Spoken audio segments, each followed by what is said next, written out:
R. Kelly was born 1967. He was born during the Black Panther movement.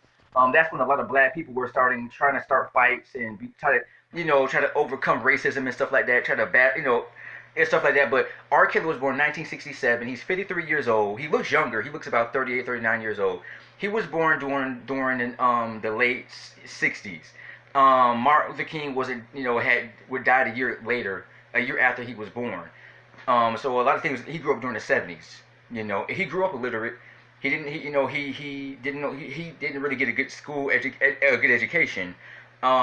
He was sexually molested by one of his uncles. This kind of messed him up mentally, physically.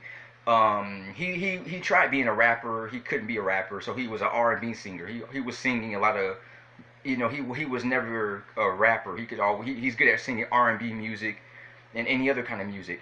He was handsome, tall, handsome, good looking. He was a ladies' man. He got all the girls. The girls seemed to like him.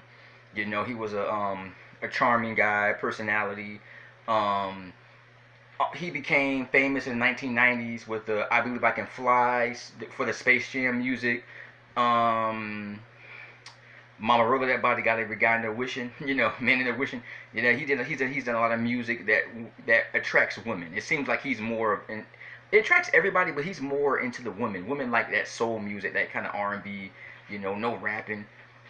He did had a pretty good career, but there was a lot of strange behaviors with him liking women that are a little bit younger than him. Like, he started dating Aaliyah when she was 13, 14 years old, but nobody knew about this. They did interviews together, and I think people suspected it, but they never talked about it. This was before social media. R. Kelly married Aaliyah in 2000.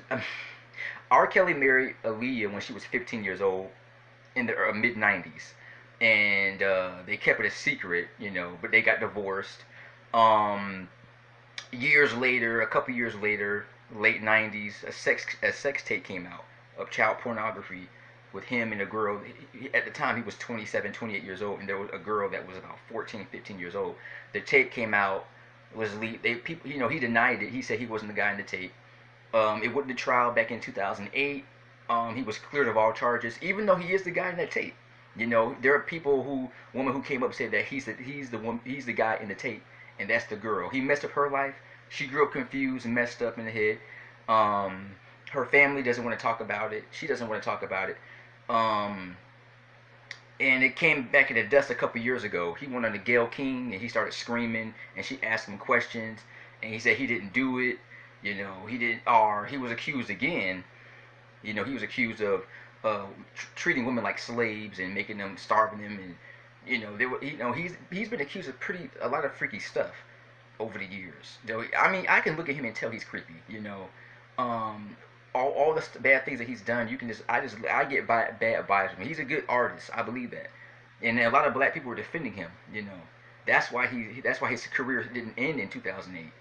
Because black people were holding signs and saying he's innocent, he didn't do this, and they know he did it. Everybody know he's guilty. A lot of women had can't come forward and say that they were abused by him, they were starved, that he would do all these weird things with them, and he was dating a 17-year-old. He did some pretty bad stuff. So a lot of people know this, but they know about his troubled past. They're trying to block out their minds. But he is a bad guy. He's been to jail. He's facing a trial and might be, right now he's living with two women, and it's weird. He's a very weird guy. I like his music. He was very famous in the 1990s, but now he's old. Now he's an old guy, and he's almost in his mid 50s. He's 53 years old. So. But anyway, Mr. J, here, peace.